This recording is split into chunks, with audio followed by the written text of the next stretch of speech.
Evet, tam açtığımda İsra suresi 8. ayet. Ola ki Rabbiniz size rahmetini göndere. Eğer yine fesatçılığa dönerseniz biz de sizi cezalandırmaya döneriz.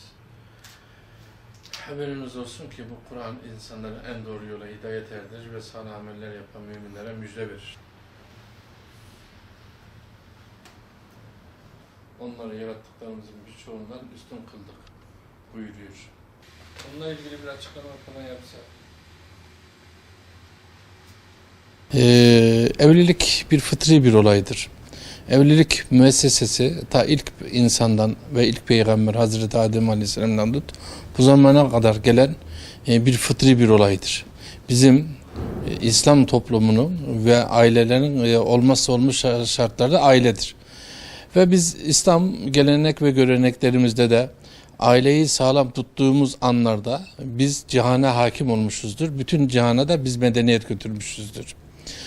Ve bütün peygamberlerde de aileye önem verilmiştir.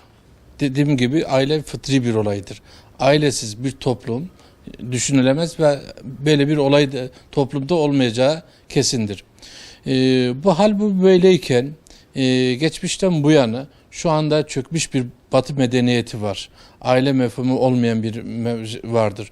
Şu anda sanki o Avrupa'nın güzel bir aile mefhumu varmış gibi aynı şey İslam toplumunda ve Türkiye'de de uygulanmak istenilmektedir. Bu nedir bilmiyorum ama İstanbul Sözleşmesi çok güdük ve çok geçersiz, çok çürük, çok mesnetsiz, çok alakası olmayan bir kanun gibi bir şekilde ve burada da aileyi korumak amacıyla yapılmış bir şeydir. O yasa çıktığından bu yana da 2 milyon insan erkek aile evinden uzaklaştırmıştır. Sadece 2019 yılında da 550 bin erkek ailesi uzaklaşmıştır.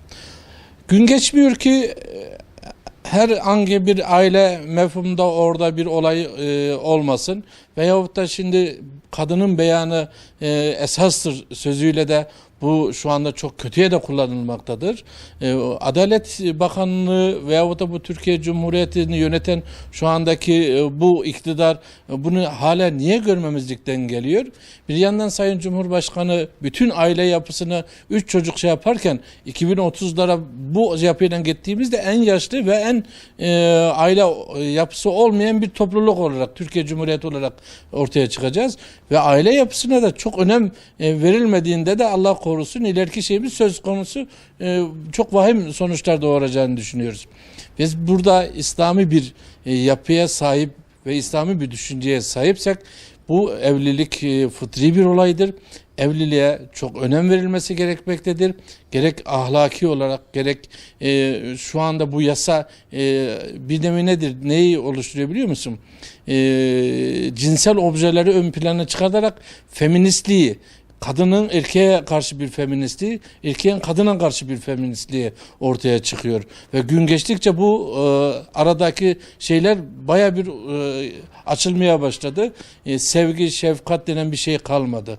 Ailede mefhumda anne baba da kalmayınca haliyle çocuklarda da bu aile yapısı olmuyor. Bir millet ayakta durabilmesi için veya durabilmek için çaba sarf etmesi gerekirken ilk önce aile yapısına sahip çıkmak zorundadır ve aile yapısına sahip çıkılmalıdır. Geçen sanırım bir buçuk gece yarısında ben bir telefon aldım. Yine bir kamu çalışan bir memur arkadaşımız. Yine şu anda sosyal medyalarda da bir emekli arkadaşımızın takside arabada kaldığını aynı çok genç bir arkadaş. İşte Sayın Hocam sizin İstanbul Sözleşmesi'ne karşı olduğunuzu şimdi incelediğimde gördüm. Ben şu anda evimin karşısında aracımın içerisinde kalıyorum dedi.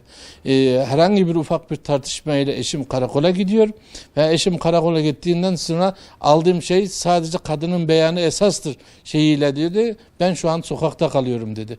Şimdi düşünebiliyor musun? Bu sokakta kalıyor. Çocuk orada ne düşünüyor evladı? Diğer şey ne düşünüyor? Ve bunun da bir acı sonucu vardır. Bunu ben yetkililere sürekli de dile getiriyorum. Uzaklaştırma, 6 ay uzaklaştırma babayı. 6 ay uzaklaştırdıktan sonra baba 6 ay evine gelmedikten sonra baba yeni çareler arıyor. 6 ay sonra da çocuk baba eve gelmiyor. Bu sefer de baba eve gelmedi şeyi oluyor. Bu aileyi birleştirmek veya da kadına şiddeti önleyebilmek değil. Aksine bu olay çıktıktan sonra kadına şiddet daha çok artmıştır. Şu anda daha açık aleni yapılmaya başlamıştır. Çünkü gönül muhabbetliği, sevgi muhabbetliği ortadan kaldırılmıştır. Ortadan kaldırılıyor. Sevgi olmuyor. İki eş arasında sevgi, gönül muhabbetliği konulmuyor. Şu anda kadınların çoğunda, geçen bir arkadaşımız öyle diyor. Hanıma ya çok ileri gitmedi, biraz üzerine yürüdüm. Hadi vur da görelim, gideyim de ben hemen rapor alayım diyor. Bunu şakayla da olsa söylemesi çok vahim bir olaydır.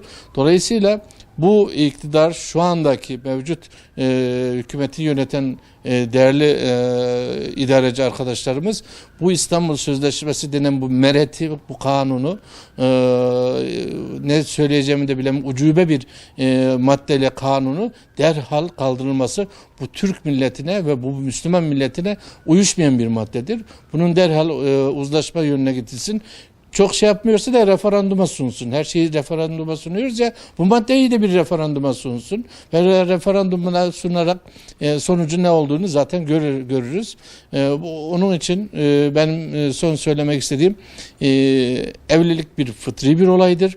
Evlilik, biz Türk Müslüman toplumu olarak evliliğe önem vermek zorundayız. Aile mefhumumuzu sağlam tutmak zorundayız. Sağlam tutmalıyız ki geleceğimiz de sağlam olsun.